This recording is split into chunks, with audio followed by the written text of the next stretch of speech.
Olá, ouvintes, me chamo de Levi, sou estudante de fonoaudiologia e hoje guiarei vocês no primeiro episódio do Fonoatuação, o podcast voltado para os amantes de fonoaudiologia e para aproximar os alunos do externo e do interno da fonoaudiologia como graduação. E hoje temos como nosso convidado o fonoaudiólogo Pedro Macedo.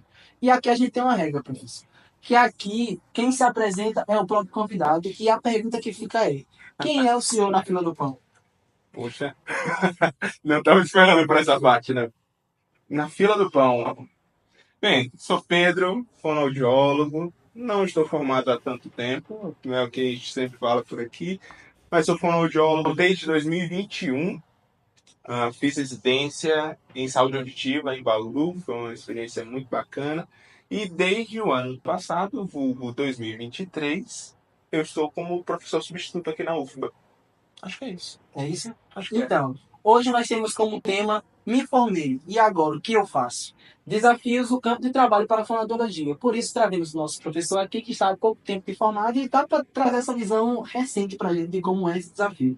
E a primeira pergunta para iniciar esse processo: como foi sua jornada acadêmica e como ela lhe preparou para os desafios dos anos iniciais como fonoaudiólogo? Rapaz, na verdade, minha trajetória foi bem diversa, se fosse para te dizer assim. Porque eu comecei a graduação em fono já vindo de uma outra área. Eu tinha começado uma graduação na área de exatas, acabei, Não sabia. pois é, comecei na área de exatas. Acabei mudando durante o curso para fonoaudiologia e aí dentro da fonoaudiologia até eu encontrar uma área de fato, eu demorei um pouquinho. Eu comecei o curso pensando em voz, completamente pensando em voz, inclusive. Mas aí eu busquei fazer o máximo possível, né, de coisas dentro da graduação. Então, coisas em linguagem, coisas em voz, coisas em audiologia. E eu acho que isso, no final das contas, isso me ajudou bastante, assim, porque quando você tem uma visão muito fechada em uma coisa só, isso limita a forma como você pode encarar o paciente, que não é uma coisa só. Então, hoje eu atuo só com audição, só com equilíbrio, na verdade, audição e equilíbrio. Mas se eu tivesse direcionado tudo só para isso no início, eu acho que eu teria perdido coisas muito importantes. Então, inclusive uma das primeiras oportunidades, na verdade, a minha primeira oportunidade fora da graduação foi na residência. E lá na residência em saúde auditiva, embora seja com áudio, a gente tinha essa possibilidade de. Na verdade, a gente tinha uns atendimentos que isso eu não esperava que tivesse. A gente tinha terapia.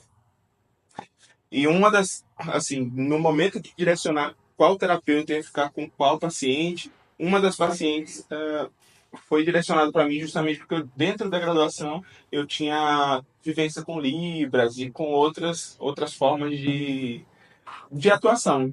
Então, assim, acho que me preparou bastante nesse sentido, sabe? De encarar de uma forma um pouco mais ampla do que seria se eu tivesse ficado em uma coisa só desde o início. Sim, entendo, entendo. Me toca um pouco, né? Você sabe que eu sou da voz, você sabe que eu história do próximo da áudio. Então. Será? Não, Será? será que. Não, agora eu acho que já tá bem definido. Já tô mais fechado num canto só. Será que eu da voz? Será que não? Será?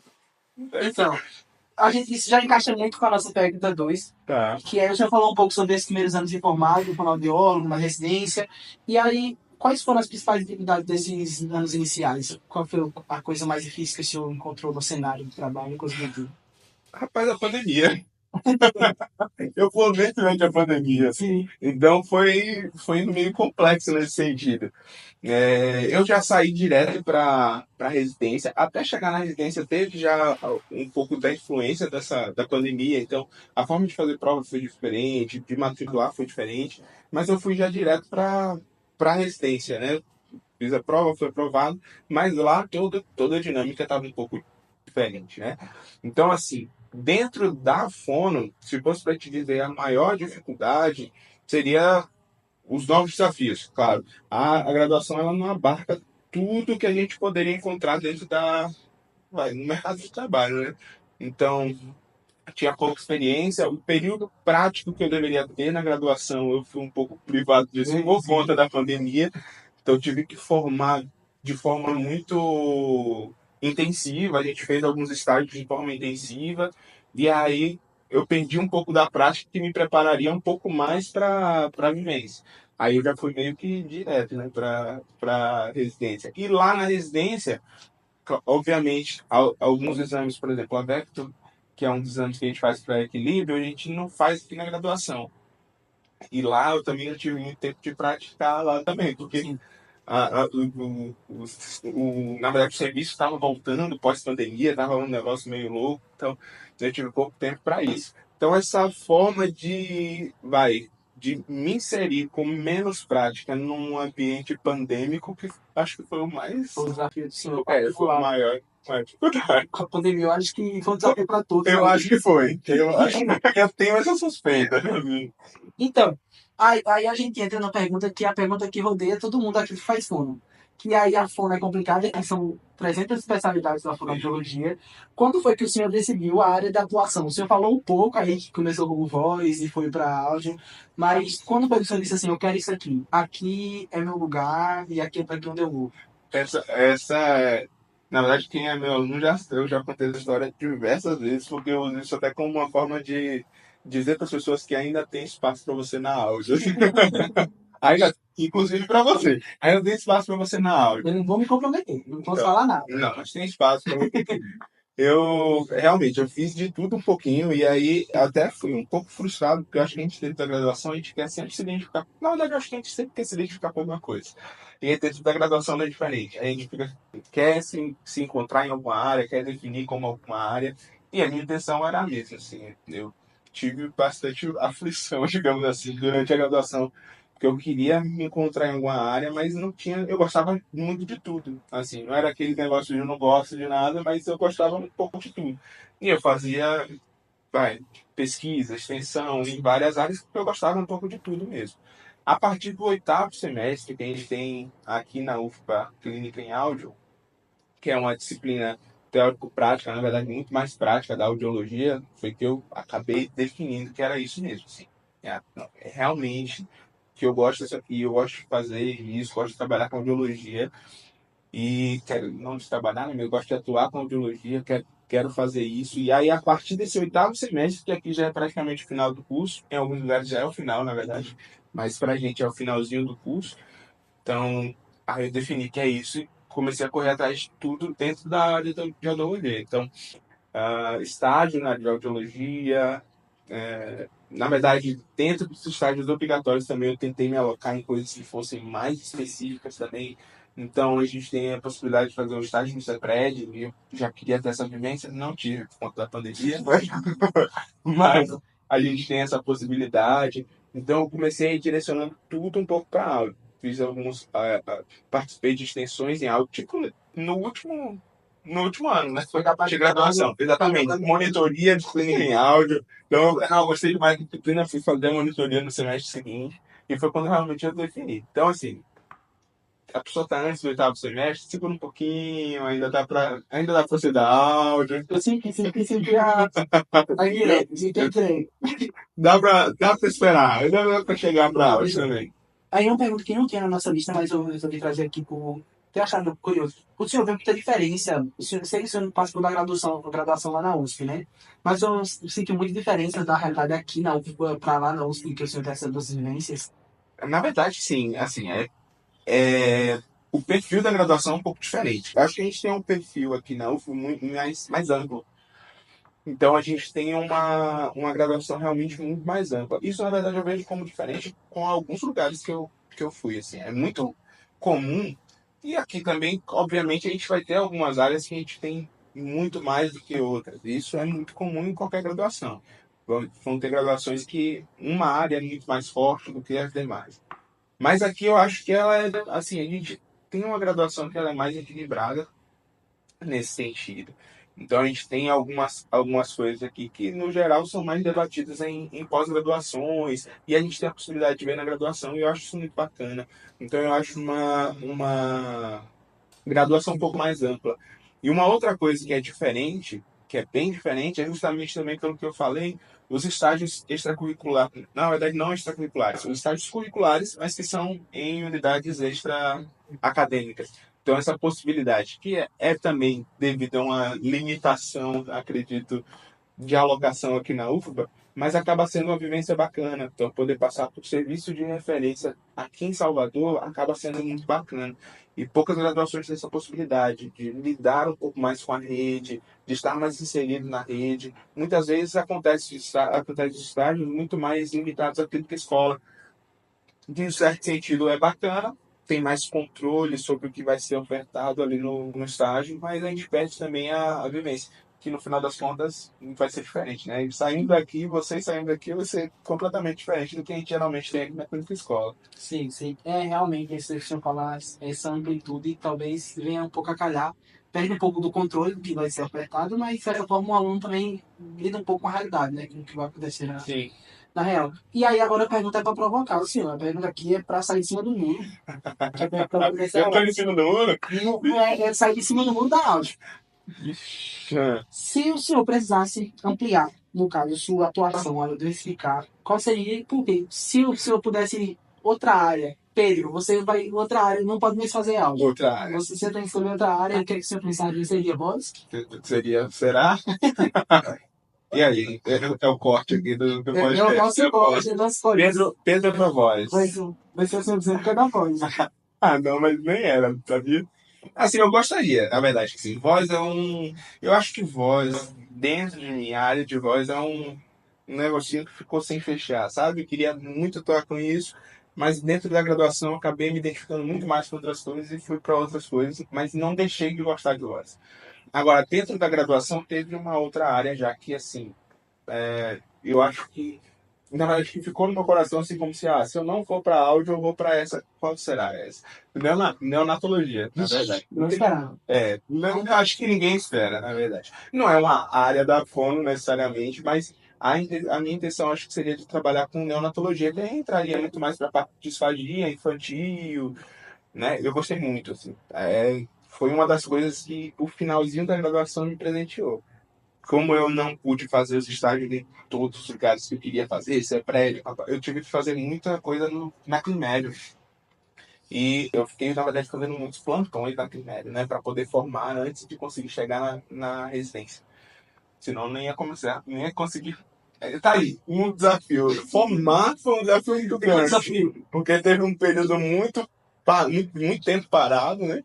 E eu tinha que formar antes de 1º de março, porque eu já tinha passado na residência. Então isso foi um desafio muito grande também. Mas então, eu tive muito tempo na Climério. E aí lá na Climério, assim, a atuação com neonatos foi algo que eu gostei muito, assim. Então, eu tinha saído da graduação meio que, olha, se não áudio, acho que eu vou para neonatologia. Hoje eu estou um pouco mais distante, apesar que eu atendo muito bebê. Muitos bebês mesmo, mas eu estou um pouco mais distante da neonatologia. Talvez agora em um outro momento. E o senhor também está de infantil aqui também, né? Tá? Então, Selecionais está caminhando tá, aqui do lado. enfim, sei não. Não vai ser Será nos próximos capítulos. depois dessa fala toda, o senhor falar sobre a sua jornada, sobre como é que foi para decidir, que foi aquela dificuldade, que eu sei, eu já imagino essa dificuldade que você escolher sua área de atuação aí. É complicado. E quando você olha para as 14 especialidades da Fono, é muita coisa diversa e diferente, e todas são muito legais. Qual dica o senhor daria para o aluno de Fono que vai se formar no futuro? Suas escolhas, possibilidades, como é que o senhor acha que o aluno de Fono está quase se formando, ele deve se comportar como e o que ele deve esperar? Olha, eu diria pra... Tá aí, uma coisa que aquele negócio, tipo, sejam meus imitadores. É quase um negócio. Não tô achando que eu sou o maior exemplo de tudo, não. Mas eu recebi alguns conselhos durante a graduação e a gente geralmente recebe gente não se rotular muito cedo. Eu realmente acho que isso é uma coisa muito boa. Então, não se rotular muito cedo seria uma das primeiras coisas que eu diria. Olha, não entra pensando, não, eu entrei porque eu quero trabalhar com linguagem infantil e eu vou destinar tudo para isso. Porque no final das contas, eu sou uma prova de que a gente às vezes pode mudar de percurso e mudar de percurso às vezes é muito bom. Então eu comecei pensando totalmente em voz e eu terminei a graduação fazendo uma prova de residência porque eu queria garantir de alguma forma que eu iria trabalhar com áudio. A minha forma de, assim, eu só fiz a prova da residência porque eu sou de interior, interior geralmente é demanda aberta, então você vai atuar com tudo, e eu queria, poxa, o que eu posso fazer para ninguém me chamava para trabalhar com outras coisas. Ainda continua chamando para outras coisas, porque fono precisa demais. Mas assim, eu consigo hoje trabalhar só com audiologia e odontologia, só com audição e equilíbrio, da forma que eu tinha pensado. Então mudar o percurso para mim foi bom, mas isso só foi possível porque eu não me rotulei desde o início da graduação. E uma outra coisa que eu poderia dizer, que aí também foi um outro conselho que eu recebi na minha graduação, quando eu fazia pesquisa, uma das professoras envolvidas na pesquisa, que eu fazia lá no ISC, e aí era um grupo de pesquisa bem grande, falou o seguinte: olha, na sua graduação, o que menos importa é a sua graduação. É meio esquisito isso, mas faz sentido. É mais pensando na questão das suas disciplinas. Então a gente às vezes entra numa graduação, e é importante, tá? Estude faça as disciplinas direitinho, passe com nota boa, pelo amor de Deus, principalmente as de áudio. Mas não deixe de viver em outras coisas da universidade, entende? A possibilidade de de estar numa universidade federal é muito bacana justamente porque você pode fazer pesquisa, você pode fazer extensão. Então eu diria para todo mundo assim, olha, se você puder, faça pesquisa, faça extensão, faça monitoria, faça o máximo de coisas que você puder. E nem pensando porque eu tenho que bater 100 horas, 100 pontos para formar, ou porque, sabe? Mas porque isso ajuda a consolidar o caminho que você vai trilhar mesmo para a vida profissional, sabe? Então é muito bacana, assim, você poder estabelecer tudo isso. Eu acho que, assim, na verdade, somente por conta disso, assim, por conta de ter me inserido em certos espaços durante a graduação, é que hoje eu estou atuando só com áudio aqui. Então, muito mais até do que a residência. O fato de ter feito a residência foi muito bacana, trouxe uma certa visibilidade, mas quando o pessoal da Bahia, eu estava lá em Bauru, fiquei 2 anos em São Paulo, de repente, como que eu volto para cá? Então, como que lembraram de mim? Foi pelos espaços que eu consegui me inserir. Então, até nesse sentido, é muito bacana. Eu diria isso aí, não se rotule muito cedo, e tente fazer o máximo de coisas que você puder. E aí, claro, o que você puder. Não vai também se matar de fazer coisa porque tem que fazer coisa, não. O que é possível. Aquele papo de quem não é visto não é lembrado. Também, Também tem aquele papo, né? Sim. Tem uma coisa que a professora Tatiana Meira, também da audiologia, fala, que é meio impossível você entrar na fono e não ser fisgado por pelo menos uma área dentro da fono. Muito Porque difícil. são muito diferentes. Então, quando você se permite conhecer as áreas, tá vivendo um aqui, outro ali, várias extensões, monitorias, eu acho que fica mais fácil de escolher no final. Claro. Também fica mais gostoso de ficar indeciso no final também. Eu acho que é bom essa decisão, é uma decisão boa. É bom, é bom. É uma decisão de ver tanta coisa legal, de se ver em vários lugares. E também esse negócio de escolher. No final, você conheceu, você conhece realmente, agora você consegue escolher com propriedade. Sim. Não é um achismo, não é Exatamente. legal. Exatamente. Que eu acho que é o que muita gente entra na faculdade. Por exemplo, eu entrei em voz, meio aqui pensando em voz, mas no achismo do que é voz. Exatamente. E quando confrontei, vi que era outra coisa. Continuo Exatamente. gostando, mas que é outra coisa. É diferente, é diferente. Então tem essa questão. Então acho que nós estamos completados aqui pelas suas respostas, pelo que o senhor trouxe da gente. Gostaria de agradecer pela sua Eu que participação. agradeço. Nosso convidado número 1 vai Olha. ficar gravado, guardado na história Olha. da sua atuação. Quando a gente tiver lá um grande podcast, vai ser lá o senhor como nosso primeiro convidado. E no caso dessa troca de experiência, que é interessante, eu acho que nosso projeto ele surge com essa ideia de trocar experiências, de um pouco acalmar os alunos, aí que os alunos estão a mil quando chegam. Vai dar certo. Quando chega por volta de quinto e sexto semestre, você começa a procurar ver as aulas complementares, ver o que tem no mercado. Então é importante escutar se alguém se formou, se alguém se formou há pouco tempo. Vai dar certo, gente. Vai dar. E principalmente alguém que se formou e voltou para casa. Se formou, foi conhecer o mundo, aí voltou. E uma pessoa ainda não enfrentando da pandemia. Né? Exatamente. Aí tem essa questão. Então, E deu certo. pra gente agradecer aí, se deixar seu recado para o pessoal. Na verdade, eu que agradeço. Sim, eu realmente fico muito honrado, viu? Eu gosto muito do. Te contar, eu gosto muito desse formato de podcast. Né? Eu gosto muito mesmo. Sempre acompanhei um podcast que eu deixo de recomendação pro pessoal, que é Fono Também Fala. E realmente, Fono também fala, tá, gente? A gente não só tem, não só a gente Vamos também procurar fala. patrocínio, hein? Propaganda. Procura que meninas são. Investe na gente. São isso.